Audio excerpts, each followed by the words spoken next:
Assalamualaikum warahmatullahi wabarakatuh. Sebelumnya perkenalkan, nama saya Andra Sunan Julian dengan NIM 33124210079.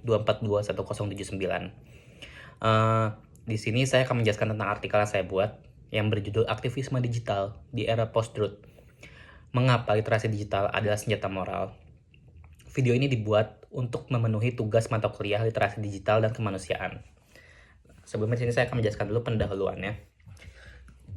Di mana dalam masyarakat yang semakin terhubung dengan dunia digital, kata-kata seperti viral, trending, atau engagement memiliki nilai yang tak kalah penting dibanding dengan konsep demokrasi itu sendiri. Mengapa? Karena sekarang kata-kata viral, trending, atau engagement itu adalah sebuah pertanda bahwa sebuah berita, video, atau foto atau apapun itu dilihat oleh masyarakat luas gitu. Jadi dalam dunia aktivisme, hal-hal seperti ini diincar untuk membuka mata para pembaca atau para penglihat di dunia digital supaya melek akan informasi terkini. Di balik layar, algoritma media sosial tidak hanya menjadi jembatan komunikasi, tapi juga jadi medan pertempuran bagi gagasan, kepentingan politik, atau bahkan nilai-nilai kemanusiaan. Namun, hadirnya era post-truth, di mana emosi dan opini pribadi lebih dipercaya dibanding dengan fakta objektif, mengubah lanskap tersebut secara radikal. Jadi di zaman post-truth ini, hal-hal seperti aktivisme digital ini membuat banyak masyarakat yang justru memiliki misinformasi terkait hal-hal yang beredar gitu.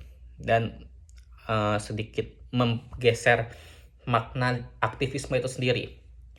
Nah, pertanyaannya, bagaimana kita mempertahankan makna aktivisme kemanusiaan ketika kebenaran sendiri menjadi relatif? Jawabannya terletak pada literasi digital, yang hari ini bukan sekedar kemampuan teknis, melainkan senjata moral. Mengapa demikian? Sebelumnya saya mulai dengan istilah post-truth terlebih dahulu. Post-truth sendiri dinobatkan sebagai Word of the Year oleh Oxford Dictionaries pada tahun 2016. Fenomena ini merujuk pada situasi ketika fakta objektif menjadi kurang berpengaruh dalam membentuk opini publik dibandingkan emosi atau keyakinan pribadi.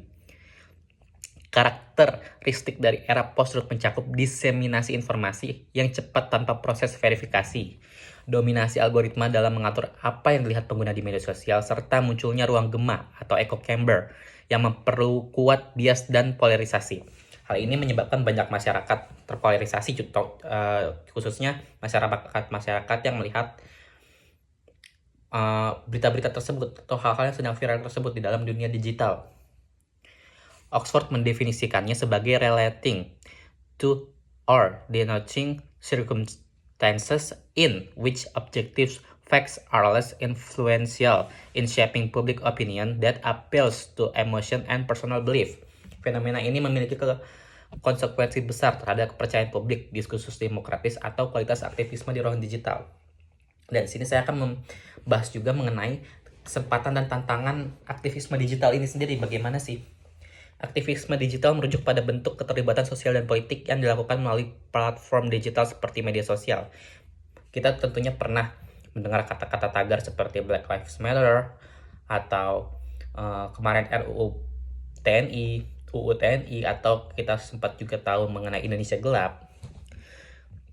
Framing hashtag ini menyesatkan, bahkan bot otomatis yang memperkeruh isu itu membuat tren selektivisme atau aktivisme yang hanya sebatas klik dan share mengancam kedalaman dan keberlanjutan aksi nyata.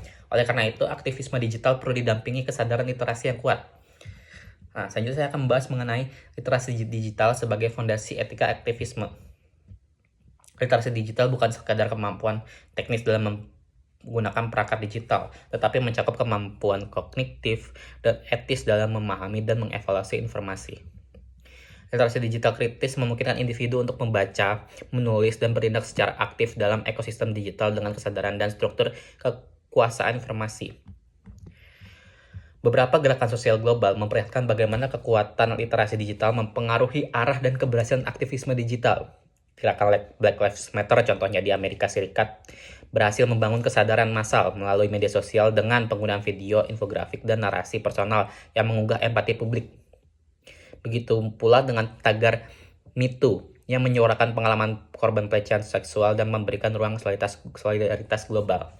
Jadi, hal-hal tersebutlah yang membuat aktivisme digital di era post-truth adalah medan perjuangan yang tidak hanya mengandalkan keberanian bersuara, tetapi juga ketajaman berpikir dan kepekaan etis ketika ruang digital dibanjiri oleh emosi, hoax, dan polarisasi.